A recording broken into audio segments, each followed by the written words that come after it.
Mugamba mutya abaagala abalungi abeekuumira ku Ssenga Face 256 mbaaniriza ate olunaku olwaleero nate. Olunaku olwaleero nno tugenda kwogera ku ngeri gy'osobola okugezaamu akajanjaalo oba omusino gwo.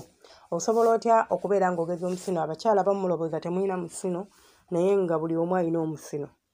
Just kuba nti gubeera munda, waliwo egyo gye mulaba mu butambi bwa kinaakukka, wabula kantereezeemu. Ebintu bye mulaba mu butambi bwa kinaakukka mubireke eyo, temutera nnyo sandyagadde obikwate obireete eno walalamukko. So egyo gye mulaba nga giringa akasolo kituufu gye giri, naye oluusi abamu balina just minene, naye bwe kaba nga kanene nga kalinga akasolo k'omusajja nga kanene kalinga kangamba akagalo ka nnassu, ako kabeera ng'omuntu yali agenda kutondebwa n'ebitundu bibiri. Kuba waliwo abakyala nga oba waliwo abantu nga bw'omulaba alina fomati ya kikyala, naye oba bw'omulaba endabika ye ya kikyala naye ate ng'alina ebitundu by'ekyama bibiri. Ne wabeerawo bali nga bw'omulaba endabika ye ya kisajja naye ng'era naye alina ebitundu by'ekyama bimeka? Bibiri. Alina akasolo ak'abasajja, alina n'ekitundu eky'abakazi. So abo nabo bantu gye bali bwe batyo, nga balina embeera bwetyo, baazaalibwa bwe batyo, tebalina kyakikolera. Abamu babalongoosa nga bakyali bato ne battako ekitundu ekimu, naye bwe batolongooseddwa osigala oli bw'otyo. So tugende mu maaso n'omulamwa gwaffe oba ne vidiyo yaffe. Mbadde nsomesa ku ddagala ly'osobola okukozesa okusika omusino. Ekisookera ddala gwe oba oli ku kyeyo ne bw'oba oli Uganda nga tosobola kufuna habo, then ojja kukozesa omubisi gw'enjuki. Omubisi gw'enjuki guno eno ofuna oguli nakyo era nga gwa ddala, kuba waliwo omubisi gw'enjuki gwe batabulamu just sukaali, bakola kye bayita glucose syrup, bafumba sukaali then ne bateekamu bikkalakala ne balyoka bakuba nti mubisi gwa njuki. Fuba okulaba nti omubisi gw'enjuki gw'ofunye gwa ddala. Then bw'oba ogufunye oba bw'omala okugufuna ojja gukwata, yonja ekifo kyaffe bulungi nnyo, okikaze, ofune w'otuula oba ku buliri oba wa ogaziye amagulu bulungi nnyo, then otandike okukwata mu mubisi gwo guno ogw'enjuki. Osobola okuteeka mu kantu katini nnyo, teweetaaga mungi. Odiipingamu engalo zo bbiri, ekigalo ekisajja n'ekikiddirira, n'osooka nga tonaba kukola ekyo by the way. Kubanga omusino gwe tusika kitegeeza guliwa? Guli munda. Mutini nnyo. Kaakati ogusika ne guvaayo osobola okuba nga osobola okugukwatako. Ogenda kutandika nga osika wano olaba ku kinyama waggulu. Gw'okwata ku kinyama obeere ng'okisika bw'oti mpola mpola, okisika bw'oti mpola mpola. Ojja kulaba nga katandika okuzimbirira. Omusibo gwo bwe gutandika okuzimbirira, then wenjulako kino ekinyama ekiri waggulu ekyo. Bw'okiwenjulako ogenda kalaba nga mwekali munda katini bwe kati, then ogenda kuba okakwatako mpola mpola. Kyemmanyi kye mbagamba kiyimya era kizibu, but oba okyetaaga okikola kiyimya era kijja kuyimya, naye fokasinga ku kyoliko, togoberera nti nzize kwesanyusa oba nzize kubeera nga nnyima, wabula njagala kola kusika musino, naye ojja kwesanga ng'otoba okola otya, but it's fine. Kyova olaba weetaaga ng'oli mu kaseera k'akeddembe in a very quiet place and calm place ewatagenda kukusumbwa yadde okuteteeganyizibwa. Then wamala okutuula bulungi ng'omaliriza okukola kye nkugambye, kwata mu mubisi gwaffe ogw'enjuki, otandika okukasika mpola mpola mpola mpola mpola mpola. Osobola okasikira eddakiika 2 ku 3, then n'omala. Ku makya n'olweggulo ojja kulaba nga katandise okuvumbavumba, nga katandise okuvaamu. Basically obeera ng'akola massage w'omukira. Olaba omukira ogwo buli bw'ogukola massage ng'ogusika, waliwo kye tuyita massage w'omukira, guwanvuwa. So ne wano kye tuba tuliko emisuwa gye tuba tugezaako okubeera nga tu-stretchingamu katini, then ne gubeera nga guvaayo like gugejjagejja mukko oba guvumbavumba mukko. Then kagundi eddagala eddala lye tugenda okutunuulira, waliwo eddagala lye bayita Namirembe. Eddagala lino eno ngenda dibateerako, ogenda kuba oliraba kali awo kakoola, ngenda diwandikako, baliyita Namirembe. Namirembe ono osobola okufuna obukoola bwalyo, then woba obufunye n'obunyikako ku mazzi katini agookya, diipingamu oggyemu.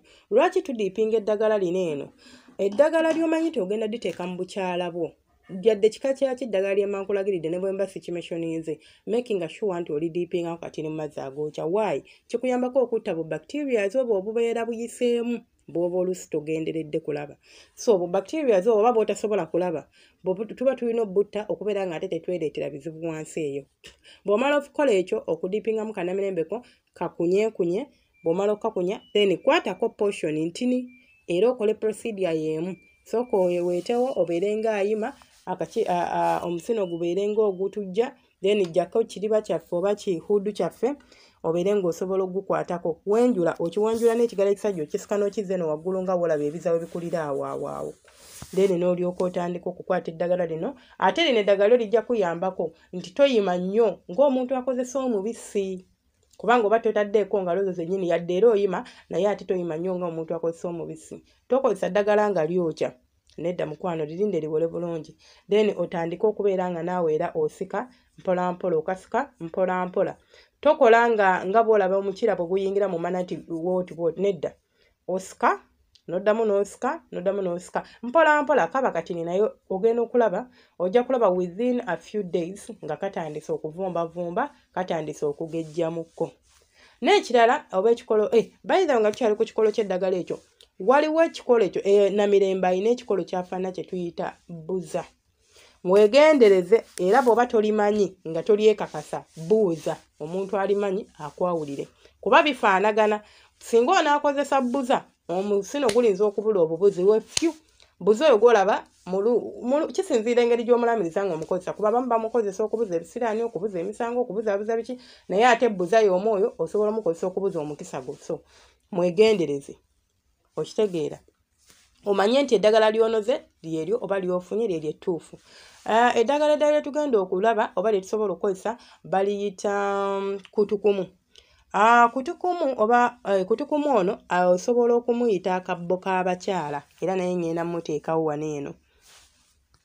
So kutukumu ono asobola okubeera nga abantu abamu bamuyita akabbo k'abakyala. So ninza omwogera n'otamutegeera naye wemba njogedde akabbo k'abakyala era oba ojja mmutegeera nakyo ekifaananyi ngenda kuba nkibateerako. So kugenda kubaako erinnya ogenda kuba okiraba era ng'okitegeera. Kutukumu ono naye bw'omufuna oba akabbo k'abakyala kano bw'okafuna nako weetaagako kakoola. Funako obukoola bwo. By the way nga sinabagenda wala, tokwata ddagala n'ogenda ku ttale n'olinoga mu bungi bwalyo n'olireeta lyonna n'oliyenga omulundi gumu n'olitereka nti olikozeseeko wiiki emu oba olikozeseeko ennaku 3. Nedda twetaaga eddagala eri fresh. Okitegeera bw'oba nga ng'omanyi nti gy'oli oli wala osobola okulireeta obukolo bwo n'obupreservinga ne bubeera nga tebwonooneka. Osobola obukuumirako mu fridge.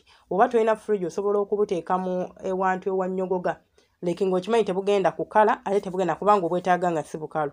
So bw'omala okufuna ebikoola binene ebya kutukumu oba ebyakabbo k'abakyala nabyo era diipingako. Katugambe kwata obukoola bwo 2-3 diipingako mu mazzi agabuguma ajjamu. Yenga bulungi nnyo. Bw'omala okuyenga procedure y'emu gye twakozesezza gy'oba okozesa. Funa wootuule wali quiet oba tagenda kusumbwa ddakiika zo 2-3.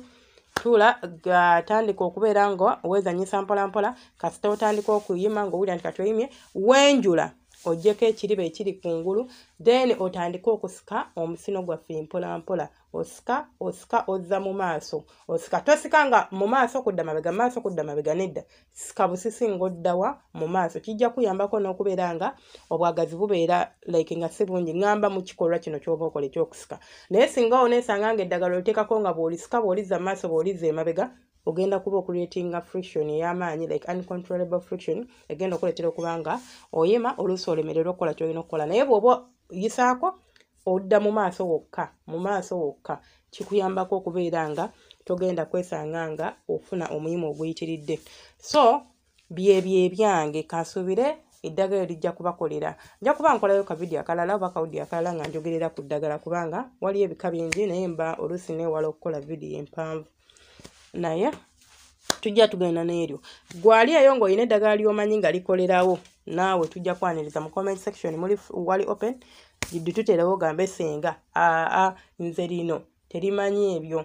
Naawe nga olina ky'oyagala okumbuuza osobola okiteeka mu comment section nja kuba nkuddamu.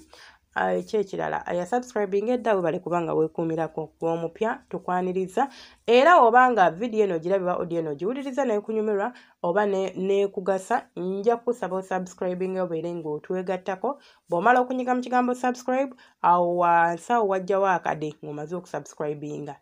Kakoonemu nako obeere nga tomissinga out video zaffe oba live zaffe oba posti zaffe ze tuba tupostinze. Mbaagala nnyo Mukama bankuumire ate abanjagalire bye munjagala.